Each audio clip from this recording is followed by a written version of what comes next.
Thanks for sticking with the Powerful Communication Podcast. This is Colin Kelly in Renfrewshire West, Comsteria HQ, and we've just had our biggest ever, busiest ever, best ever quarter. Since the start of this year, it's been absolutely firing on all cylinders, and I need to thank all our loyal customers and new customers as well, and those of you who spread the word and shout about the way that Emma and I do things here at Comsteria. We've been working with a great new client in the construction sector, continuing to work with clients in education and the charitable sectors, renewable energy sectors as well, running writing workshops, media training, presentation skills, working with some housing associations as well. Really interesting. And you know, the best thing about it though is such nice people, good people, inspiring people. And the number of times that Emma and I come away from working with a client, or we chat about what we did that day, and we'll say, oh, they're so nice, they're great, they're such positive people, and we learn from them. So I do really want to say thank you, because it means so much to us, and it's not always appropriate at the end of training for us to kind of gush about, oh, we've so enjoyed working with you. Because people might not believe us, I suppose, or they might think, oh, can we get it for free then? So it's easier to thank you after you've paid your invoice. But we really do appreciate it, and we like to think that maybe we're doing things slightly differently, that we're really interested in helping you. And I guess helping you help your audience, helping you help your customers or your service users or whoever they are, rather than what I know some businesses do, where they just try and kind of milk you, for everything. And we're particularly sort of careful with that around the public sector, where we know that there's public money, taxpayers' money at play as well. And one of the things that we'll do, and again, please don't be offended if we do this, and please don't stop doing it, is we'll knock back public sector contract work or quick quotes if we genuinely don't think that we can make a positive difference. If we don't think we could deliver outstanding value, not just for you, but for the taxpayer as well. If we think, for example, that your procurement is flawed or overly laborious or doesn't make sense, there are some businesses that will say, well, we'll go for that and we'll spend 3 days writing the proposal and we'll just charge you for it.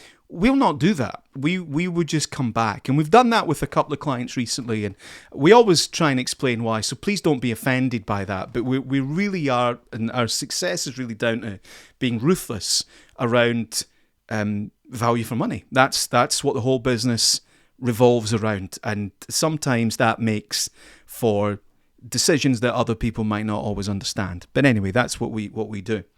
I think another thing that makes us special is we take a very open approach to how you get the results that you need, right? And sometimes, because we listen to your staff, rather than come with too much of a pre-prepared ideology, and we're not evangelists for particular ways of doing things. What Emma and I do is we figure out, well, what have you got?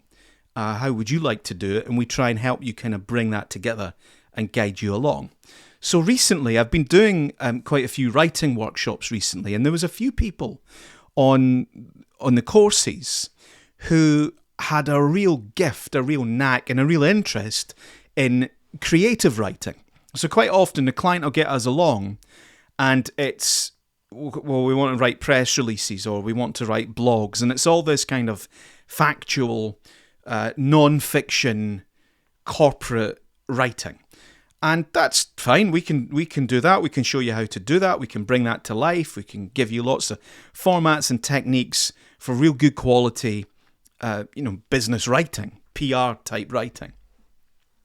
And I also recently, just this week, was having a discussion with someone, and it was about, well, if that's the writing that you're doing, is AI a threat? And how can you mitigate the threat of AI? And how can you make your writing stand out in a world where everybody's got access to these AI tools that can do pretty okay business writing? And I thought of these people that I'd met recently who had a real knack for writing, and they loved writing, but it was fiction, Right? They were writing, one of them was writing a novel, the other one was into poetry. So these people were very good creative writers, and they're sitting in a session with me where I'm teaching them about business writing, writing for PR, which they were up for. That was all fine. But I came away, and the feedback that I gave to the group and also to the management afterwards was, you should harness this talent that you've got. You've got people in here who really love creative writing. Why don't you figure out a way of using it? Now, I don't mean put creative writing in the press release or the blog. What I mean is create a separate asset where there's creative writing going on, right? So supposing you were you work in marketing for a group of dentists, right? Now, the really cynical way of doing this, if you've got somebody that loves writing, is let's write a romantic comedy about somebody who goes on lots of dates and then gets Invisalign done, right? And meets the partner of their dreams. So you try and like shoehorn dentistry into your piece of creative writing. It's like an advertorial almost, isn't it? It's like these coffee adverts that came on. We don't even need to do that these days. Just write a romantic comedy, right? And if you've got someone in your team who's really good at writing and producing music, why can't your business publish their song? It doesn't need to be a song about your business. It's just using your talent, they work for you, your infrastructure, your office, your equipment, your distribution channel, right, which might be people in Paisley that go to the dentist. Well, those same people listen to music and they read romantic comedies, right? Or they love travel. Why can't you produce travel journalism, travel writing, travel blog? If you've got someone in your team that loves all that, why does it need to be a separate thing? You might, if your business is big enough, you'll have people that go home, once they've worked with you, they go home and they spend resources and time and they dream of one day being a successful photographer, songwriter, animator, professional gamer, whatever it is. If that was me, I would want to harness that in the course of my business. It doesn't need to be a separate thing.